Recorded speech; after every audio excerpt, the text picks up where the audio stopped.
Hello everyone, আজকে হচ্ছে অনেকদিন পর আবারও আমি একটা ভিডিও করতে যাচ্ছি। তাও আবার হচ্ছে আমার নিজেরই ঘরের জিনিস দিয়ে। তো আজকে আছে আমি একটা মিক্সিং ব্লেন্ডার যেগুলো থাকে ওগুলো দিয়ে ডিম বানানোর ট্রাই করব। তো তোমরা ফুল ভিডিও দেখো তাহলে বুঝবে। চলো ফার্স্টে আমার মিক্সিং ব্লেন্ডারটা নিয়ে আসা যাক জাদু করে। তো দেখো নিয়ে চলে এসেছি মিক্সিং ব্লেন্ডারটা। আমি কিন্তু একটু এক্সাইটেড, তার সাথে একটু ভয়ও পাচ্ছি, কারণ হচ্ছে আমার আম্মু আমাকে এগুলো ধরতে দেয় না একদমই, সেজন্য আমি একটু ভয় পাচ্ছি এক্সাইটেডের সাথে। সো দেখো আমি এটা নিয়ে চলে এসেছি। আর হচ্ছে এরকম দুইটা গিয়া ছিল ভিতরে। এখন আমি ডিমটাও নিয়ে নিয়েছি, ডিমও আছে ওখানে। এখন ডিমটা আমি কীভাবে বানাই তোমরা ফুল দেখো। তার আগে আমাদেরকে একটা বাটি নিতে হবে। চলো এটাও নিয়ে নিই ম্যাজিক করে। তো গেছে আমার ম্যাজিক এটাও ডান। আর এখন আমি যেটা করব, এর মধ্যে ডিমটা ঢেলে নিব। আর একটা কথা বলে নিই, ডিমের সাদা অংশ আর কুসুম দুইটাই রাখবো হচ্ছে আমরা আলাদা। তো ওই জন্য আগে আমরা ডিমটা এখানে নিয়ে তারপর কুসুমটা আলাদা করে নিব, তারপরে আমি বাকি ভিডিওটা দেখাচ্ছি। আলাদা করে নিয়েছি, দেখো এদিকে হচ্ছে ডিমের সাদা অংশ আর এদিকে কুসুম।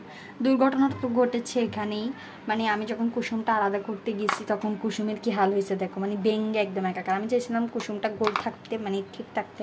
তো এখন এটাকে আমরা ব্লেন্ড করে নিই। তো গাইস এটাকে আমি ফর্ম করে নিয়েছি একেবারে, যেমনটা তোমরা দেখতে পাচ্ছ একদম ফর্মের মতো হয়ে গিয়েছে ডিমটা। অন্যদিকে আমাদের কুসুম। তো এখন আমি চলো চুলাই বসিয়ে দিই কড়াইটা, সেটা অফ ক্যামেরায়। তো গাইস আরেকটা কথা বলতে ভুলে গেছি, আমি কুসুমের সাথে একটু লবণ দিয়ে দিয়েছিলাম, নাহলে তো হতো না। চলো এখন আমরা ফিরে যাই। ওই আর কত সুন্দর হচ্ছে এটা, আমাদের ক্লাউডি এক কিন্তু একদম পুইরা ছাই হয়ে যেতেছে ভাই, বাট সুন্দর হইতেছে। দেখো আমি জানি না ক্যামেরায় তোমরা স্পষ্ট দেখতে পাচ্ছ নাকি, অনেক ক্লাউডি।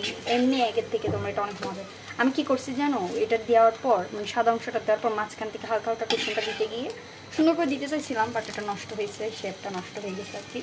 তো তোমরা যদি কখনো এভাবে খেয়ে থাকো কমেন্টে বলো আমাকে, দেখতে চাও আমার তো কে কে খেয়েছো। আমি এমনি একটা খাওয়ার জন্য এট লাস্ট বানিয়েছি, তাকে আমি একটা প্লেটে পরিবেশন করবো। তোমরা চাইলে কিউকাম্বার বা ভেজিটেবলস দিয়ে খেতে পারো। This is so satisfying guys, অনেক স্মেলটা অনেক সুন্দর। চলো সেটা অফ করে দিই। দেন হচ্ছে এটা এদিক দিয়ে ধোঁয়া আসছে, এখনও গরম গরম ধোঁয়া আসছে, তো দেখা যাবে না বা আমার ভয় লাগতেছে। আমার আম্মু এখন নাই, বাইরে গেছে, সেই জন্য আমি করতেছি। আর চলো এই বাটিগুলো একটু ধুয়ে নিই আগে। তো অনেক বেশি এক্সাইটেড এটা খাওয়ার জন্য।